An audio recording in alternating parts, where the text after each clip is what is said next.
Moving on, Prime Minister Naftali Bennett returning to Israel Wednesday night from New York, following his first address to the UN General Assembly.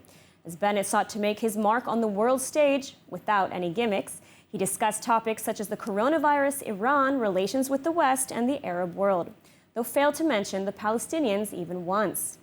So now joining us with analysis is former Israeli ambassador to the United Nations and chairman of the World Likud, Danon. Welcome. Thank you for having me again.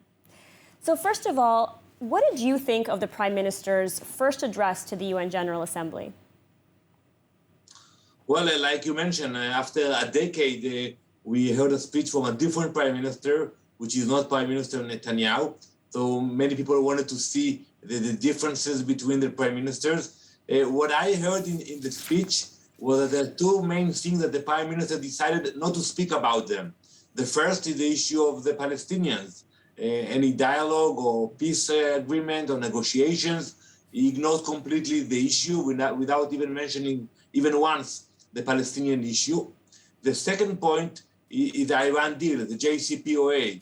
Prime Minister Bennett did speak about the threats coming from Iran with their proxies and with their nuclear ambitions, but he never spoke about the JCPOA and the intentions to renew the agreement that was signed in 2015. So I think that was very interesting to see that he's actually keeping the important core issues not to the whole of the General Assembly. Maybe he prefers to do it in a different way. So he didn't address two very important topics, but what did he hope to accomplish with this speech? I mean, what was the tone or the message that you felt that he hoped to convey? Well, I think he made a strong point regarding Iran, and that Israel is committed to prevent Iran from becoming nuclear. But, you know, we have to look at the reality. For the past decade, we heard many speeches coming from different directions. And at the same time, the Iranians continue with their plans, with their ambitions. So I'm worried about the future because we know speeches are important, but are not enough. So I hope we will see concrete steps taken by the government, lobbying other governments, and trying to put some sanctions against the regime of Tehran. Now, I mean, Bennett tried very hard to avoid the graphs and the photos or gimmicks, as they've been called, as his predecessor, Benjamin Netanyahu, is so well known for. And we all remember the graphic of the bomb. It was simple and yet very memorable. I mean, will Bennett's speech be remembered in your opinion? And were his points on Iran strong enough?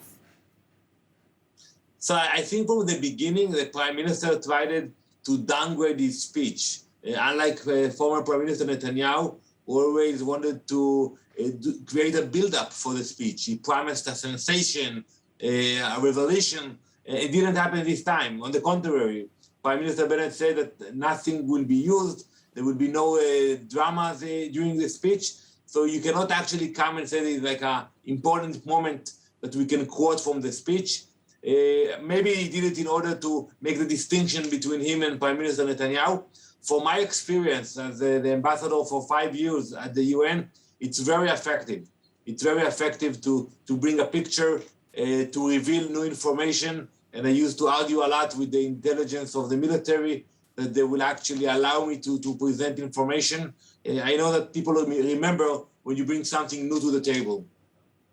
Now, we talked a little bit about what was missing from Bennett's speech, but what were perhaps some of the highlights, in your opinion?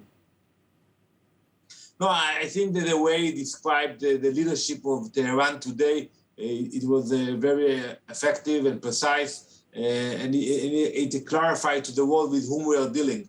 Because when we saw the Tehran putting a statement a few days before the opening of the General Assembly, that soon they will re-enter the negotiations in Vienna. So I think the Prime Minister actually explained that we are dealing with a regime that actually murdered thousands of people and celebrated after that.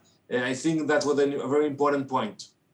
Now, it's been said by several critics that Bennett still didn't take a hard enough stance on Iran, especially when compared to some of Prime Minister Benjamin Netanyahu's former speeches. What are your thoughts on this? So my opinion is that we have to address the elephant in the room. What is the position of Israel regarding the JCPOA, the agreement that was signed in 2015? From what I know, the government is against the agreement. And I think we should say it out loud. Why we are against the agreement? Because it doesn't allow any serious inspections. It allows Iran to conduct ballistic missile tests. It allows them to continue with the enrichment of uranium, and they can still send billions of US dollars to their proxies. I think we should have spoken about this issue. I think the Prime Minister should have actually addressed this issue, and he chose, maybe because he didn't want to embarrass the new administration, he chose not to address those issues. I think we have no other choice but to speak and to present our point. All right, Ambassador Danon, thank you so much for taking the time to speak with us and offer your analysis today. Thank you very much.